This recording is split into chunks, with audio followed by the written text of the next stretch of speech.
Assalamualaikum warahmatullahi wabarakatuh. Bismillahirrahmanirrahim.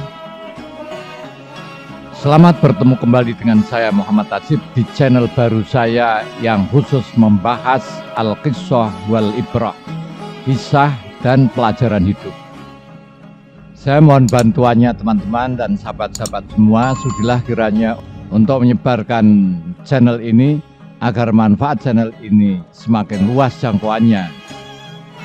Jazakumullah khairan katsira. Sahabat-sahabat, pada kesempatan ini saya akan menyampaikan sebuah ungkapan yang dapat menjadi pelajaran hidup. Qala syaitanu dzata yaumin kuntu min qablu u'allimun nasa syarra fasirtul an ata'allamu minhum. Setan berkata suatu hari, dahulu aku mengajarkan kejahatan pada manusia, namun kini aku belajar kejahatan dari mereka. Ungkapan ini mengandung makna yang mendalam dan dapat dipahami dalam beberapa cara. 1. Perubahan peran. Dulu iblis atau syaitan menganggap dirinya sebagai pengajar atau guru yang mengajarkan keburukan, kejahatan, dan cara menyesatkan manusia. Namun sekarang ia mengakui bahwa ia justru perlu belajar dari manusia. Ini menunjukkan bahwa manusia sudah mulai menguasai teknik dan cara untuk mengembangkan keburukan dan kejahatan. Atau bahkan mungkin mereka telah berkembang dalam melakukan kesalahan, kejahatan, dan keburukan dengan cara yang lebih canggih daripada yang sebelumnya yang telah diajarkan oleh iblis. 2. Perubahan kondisi. Ungkapan ini juga bisa mencerminkan perubahan dalam pengaruh atau kekuatan iblis. Dulu, iblis bisa menyesatkan manusia dengan mudah. Namun kini mungkin pengaruhnya sudah berkurang atau manusia menjadi lebih sadar dan menolak keburukan. Sehingga iblis merasa dirinya berada dalam posisi untuk belajar dari manusia. Yang ketiga, kritik terhadap manusia. Ada kemungkinan bahwa ungkapan ini juga merupakan kritik terhadap manusia yang kini justru telah menciptakan cara-cara baru dalam berbuat dosa atau keburukan. Bahkan cara yang dikembangkan manusia itu lebih pintar dari yang pernah diajarkan oleh iblis. Dalam hal ini, iblis seakan mengakui bahwa manusia telah menguasai ilmu dalam berbuat jahat. Kesimpulannya, ungkapan ini menunjukkan adanya perubahan peran antara iblis dan manusia. Dulu iblis menjadi pengajar atau guru yang mengajarkan cara menyesatkan manusia. Sekarang manusia malah menjadi pihak yang iblis perlu belajar dengan manusia. Karena keburukan yang manusia lakukan sudah lebih berkembang dan lebih canggih. Sahabat-sahabat yang berbahagia, Awalnya setan adalah sumber yang mengarahkan manusia pada kejahatan, keburukan, dan mengajarkan manusia bagaimana melakukan dosa. Dia berusaha membujuk manusia dengan segala cara yang ada untuk menjauhkan manusia dari kebenaran dan menenggelamkan mereka dalam lumpur-lumpur dosa. Namun saat ini, setan mengakui bahwa posisinya telah berubah. Alih-alih menjadi guru yang menyesatkan manusia, dia sendiri malah menjadi murid manusia. Ini berarti manusia telah berada dalam posisi yang tidak dapat dikuasai oleh setan seperti dulu. Dan manusia telah menggunakan cara-cara baru yang lebih rumit, yang lebih detail untuk melakukan kejahatan, keburukan, dan penyesatan.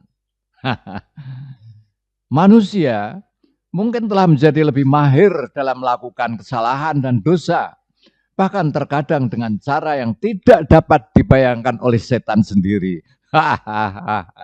Contoh, sejak dulu setan bisanya cuma membisiki manusia, membisikkan sesuatu kepada manusia untuk melakukan dosa, seperti berbohong atau mencuri. Namun saat ini, manusia mungkin menemukan cara yang lebih canggih dan lebih merusak, seperti kecurangan dalam berbisnis atau mempengaruhi orang lain menggunakan teknologi modern seperti internet, media sosial, dengan menggunakan logika falasi atau logika sesat, membayar buzzer, dan lain-lain. Kalimat ini, qala syaitanu dzata yaumin kuntu min qablu allimun nasa syarra fasirtul an ata'allamu minhum, mungkin menunjukkan bahwa manusia telah menjadi lebih maju dalam pikiran dan tindakan jahat mereka. Mungkin setan adalah promotor pertama kejahatan, tapi sekarang dia melihat bahwa manusia telah mengembangkan cara-cara baru untuk melakukan kesalahan, kejahatan, dan penyesatan terhadap manusia. Di sini setan berada dalam posisi belajar dari manusia, alih-alih mengajari mereka. Contoh, di masa lalu orang tersesat jalan hidupnya kebanyakan karena kemiskinan atau kebodohan. Namun, seiring berjalannya waktu, muncul bentuk-bentuk korupsi dan penyimpangan baru, seperti penggunaan media untuk menyebarkan kebohongan dengan logika falasi atau logika sesat, atau eksploitasi hukum untuk kepentingan pribadi. Dan itu dilakukan oleh orang kaya, oleh pejabat-pejabat, oleh orang-orang yang pintar, bukan oleh orang yang miskin dan bodoh. Kalimat ungkapan tadi juga bisa menjadi kritik terhadap manusia itu sendiri. Manusia telah mencapai tahap di mana kejahatan merayap masuk ke dalam diri mereka dengan cara yang tidak terduga.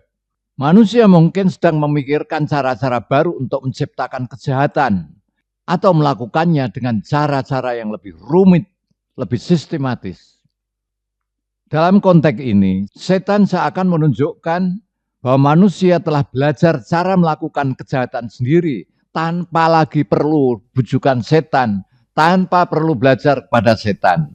Contoh, dulu orang hanya melakukan kesalahan dalam hal-hal kecil, mencuri kecil-kecilan, sekedar untuk makan hari itu. Tapi seiring berjalannya waktu, muncul perkembangan dalam cara-cara penyimpangan, seperti korupsi melalui politik, penipuan keuangan, penyebaran ide-ide yang berbahaya, dan dilakukan melalui media massa yang luas. Jadi kalimat ini mencerminkan gagasan bahwa awalnya setan adalah yang mengajarkan manusia untuk melakukan kejahatan dan membimbing mereka ke arah kejahatan itu.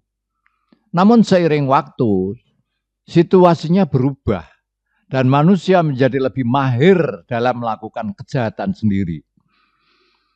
Perubahan ini mungkin disebabkan oleh perkembangan dalam kehidupan manusia, seperti kemajuan teknologi atau ide-ide kompleks yang diadopsi dalam masyarakat.